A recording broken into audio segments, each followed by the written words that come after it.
காலமுணரும் காசிப முனிவருக்கும் அதிதிக்கும் மகனாய் மாயவன் வாமனனாய் அவதரித்தான். வணக்கம் நண்பர்களே.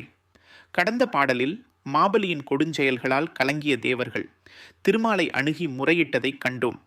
அந்த அரிய நாயகனும் தன் அடியார்களின் துயர் துடைக்க முன்வந்தான். ஆம், ஒரு பெரும் திருவிளையாடலுக்கு தயாரானான். அந்த திருவிளையாடலின் முதல் படி என்ன தெரியுமா? அவதாரம்.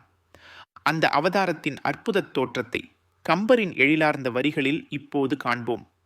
காலம் நுனித்து உணர் காசிபன் என்னும் வாள் அறிவர்க்கு அதிதிக்கு ஒரு மகவாய் நீல நிறத்து நெடுந்தகை வந்து ஓர் ஆல் அமர்வித்தின் அருங்குரலானான்.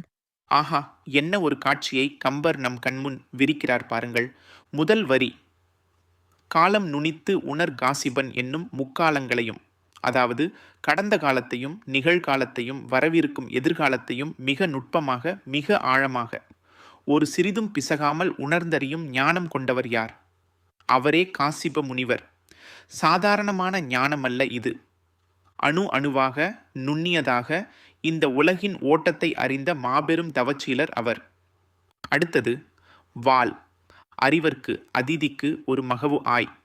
அந்த காசிப முனிவருக்கும் அவரின் அரும்பெரும் மனைவியான அதிதி தேவியாருக்கும் ஒரு மகவாய், ஆம், ஒரு ஒப்பற்ற மகவாய் பிறந்து அருளினான். யார்? அதோ மூன்றாவது வரியின் சிறப்பு.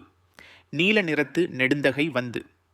நீல நிறத் திருமேனி கொண்ட அந்த நெடுந்தகை அந்த பரம்பொருள் திருமால் மாலவன் மூவுலகும் காத்தருளும் நாயகன் அங்கே வந்து தோன்றினான். அவர்களின் தவப்பயனாய் ஒரு சாதாரண குழந்தையாக அல்ல, அண்ட சராசரங்களின் முதல்வனாய் தன் சங்கல்பத்தால் அங்கே அவதரித்தான். இறுதி வரி கம்பரின் அற்புத உவமை. ஓர் ஆள் அமர் வித்தின் அருங்குரல் ஆனான். அவன் எடுத்த வடிவம் என்ன? குரல். சிறிய வடிவம், வாமனன். ஆனால் அந்த சிறிய வடிவம் எதை போன்றது? ஓர் ஆள் அமர் வித்தின் ஒரு ஆலமரத்தின் விதையை போன்றது. நீங்கள் ஒருமுறை ஒரு சிறிய ஆலமர விதையை பார்த்திருக்கிறீர்களா? மிகச்சிறியதாக இருக்கும். ஆனால் அந்த விதையின் உள்ளே ஒரு பெரும் ஆலமரம் கிளைகள் பரப்பி விழுதுகள் விட்டு பிரம்மாண்டமாய் எழுந்து நிற்கும் சக்தி மறைந்திருக்கிறதல்லவா? அதுபோல இந்த பேரண்டத்தையே தன் உள்ளே அடக்கி ஆளும் அந்த பரம்பொருள் ஒரு சிறு குரல் வடிவம் எடுத்து வந்தான். சிறிய விதையில் பெரும் விருட்சம் ஒடுங்கியிருப்பதைப் போல தன் சர்வ வல்லமைகளையும் தன்னுள்ளே அடக்கி கொண்டு ஒரு சிறு பாலகனாய் வாமனனாய் தோன்றி நின்றான். இது வெறும் பிறப்பல்ல நண்பர்களே, இது ஒரு மாபெரும் லீலை. தன் அடியார்களின் துயர் துடைக்க தானாகவே தேர்ந்தெடுத்த ஒரு மாயப் பிறப்பு.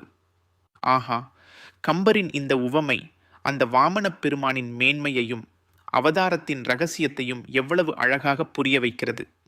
இவ்வளவு சிறப்புமிக்க அந்த வாமனகுமாரன் வெறும் குழந்தையாக இருக்கவில்லை. அவன் வேள்விச்சாலைக்கு செல்ல ஒரு குறிப்பிட்ட வடிவத்தை எடுத்தான். அடுத்த பாடலில் அந்த வாமனன் எப்படிப்பட்ட திருக்கோலத்துடன் மாபலியின் வேள்விச்சாலைக்கு சென்றான் என்பதை மிக அழகாக கம்பர் விவரிப்பார்.